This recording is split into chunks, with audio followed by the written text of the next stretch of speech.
Welcome to another episode of China Update, where I provide you with the most up-to-date political, economic, and geostrategic analysis on the world's number 2 economy. My name is Tony. Let's jump in. Okay, happy Wednesday, everybody. I've landed in Taipei. It's good to be back in Taiwan. Tomorrow evening, Thursday evening, there will be a subscriber meetup. For those who are in Taipei and would like to attend, please feel free to send me an email at the channel email address in the description below. I look forward to seeing some of you tomorrow. Today's episode will focus entirely on developments in US-China relations. There are several major updates which we need to cover. This episode will focus on these. Over the weekend, the US declassified intelligence with more detailed allegations about the ways the PRC is supporting Russia's defense industrial base and gave it to several media outlets. The release may have been timed for German Chancellor Scholz's PRC trip, a trip we will cover in greater detail in the coming days. US officials reportedly told US outlet CNN that the support China is providing includes significant quantities of machine tools, drones and turbojet engines, and technology for cruise missiles, and microelectronics, which Russia uses to make propellant for weapons. Chinese and Russian entities have also been working jointly to produce drones inside of Russia. The support from China, the outlet writes, is having a significant impact on Russia's ability to continue its assault on Ukraine, while Ukraine's military has been plagued with equipment and weapon shortages. A senior administration official told CNN, quote, "One of the most game-changing moves available to us at this time to support Ukraine is to persuade the PRC to stop helping Russia reconstitute its military-industrial base. Russia would struggle to sustain its war effort without PRC inputs. Chinese materials are filling critical gaps in Russia's defense production cycle." End quote. US-based The Wall Street Journal writes, citing senior Biden administration officials, that China has helped Russia revive its military production at a critical stage in its Ukraine war, providing Moscow with optics, microelectronics, drone engines, and other dual-use material that have significantly strengthened Moscow's battlefield capabilities. In the last quarter of 2023, China provided Russia with more than 70% of its nearly $900 million in machine tools inputs, which Moscow has used to build ballistic missiles, the officials said. One official told the outlet that China, quote, is actually taking a systematic effort to support Russia's war effort, end quote.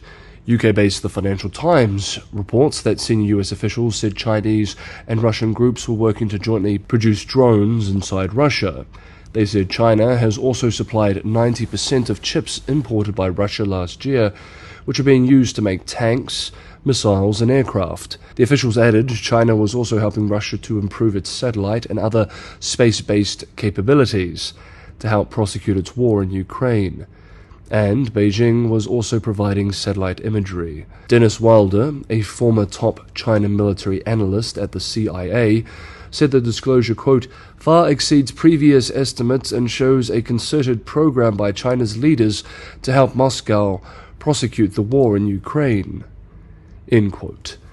Next up for US-China developments. Over the weekend, UK-based Reuters reported that major US airlines and aviation unions have urged the Biden administration to pause approvals of additional flights between China and the United States, citing ongoing anti-competitive policies of the Chinese government. In February, the US Transportation Department said Chinese passenger airlines could boost weekly round-trip US flights to 50 starting on March 31st, up from the current 35, about a third of pre-pandemic levels.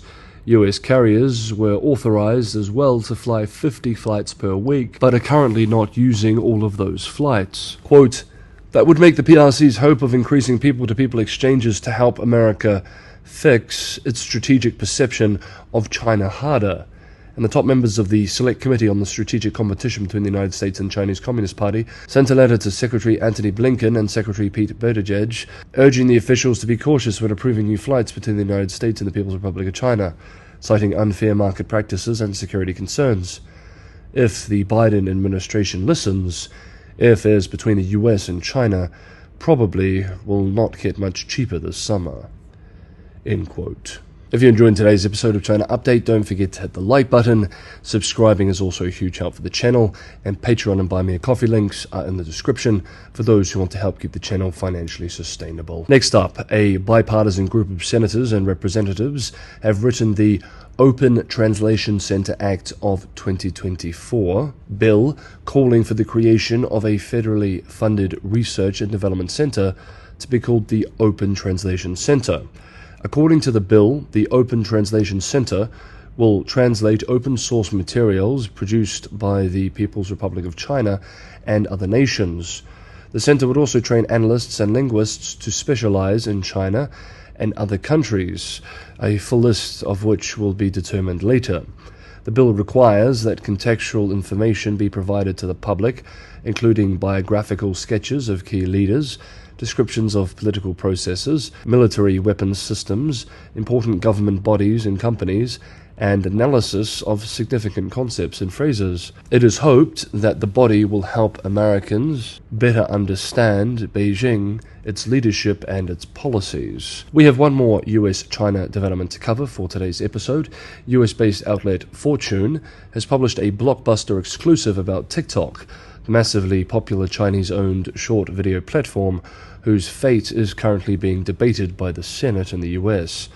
The article, titled "Some Ex-TikTok Employees Say the Social Media Service Worked Closely with Its China-Based Parent Despite Claims of Independence," writes, quote, "In January, TikTok CEO Shou Zichu faced an intense grilling by skeptical US lawmakers about his company's ties to Beijing and its alleged risk to national security. Calm under the barrage, he repeatedly denied any wrongdoing and reiterated the social media service had cut most of its connections to ByteDance, its Chinese parent. But with the House voting in March to force ByteDance to sell its stake in TikTok, 11 former employees interviewed by Fortune tell a very different story. Evan Tucker, who worked at TikTok as a senior data scientist from April to September in 2022, said TikTok concealed the involvement of its Chinese owner during his employment. When hired, Turner initially reported to a ByteDance executive in Beijing, but later that year, after the company announced a major initiative to store TikTok's US user data only in the US, Turner was reassigned, on paper at least, to an American manager in Seattle, he says. But Turner says a human resources representative revealed during a video conference call that he would in reality continue to work with the ByteDance executive. The stealth chain of command contradicted what TikTok's executives had said about the company's independence from ByteDance, Turner says. Nearly every 14 days, as part of Turner's job throughout 2022, he emailed spreadsheets filled with data for hundreds of thousands of US users to ByteDance workers in Beijing. That data included names, email addresses, IP addresses, and geographic and demographic information of TikTok US users, he says. The goal was to sift through the information to mine for insights like the geographical regions where users watch the most videos of a particular genre and decide how the company should invest to encourage users to be more active. It all took place after the company had started its initiative to keep sensitive US user data in the US and only available to US workers. End quote. Okay, that is today's episode of China Update. Thank you so much everybody for watching. Have a good Wednesday, and I will see you all tomorrow.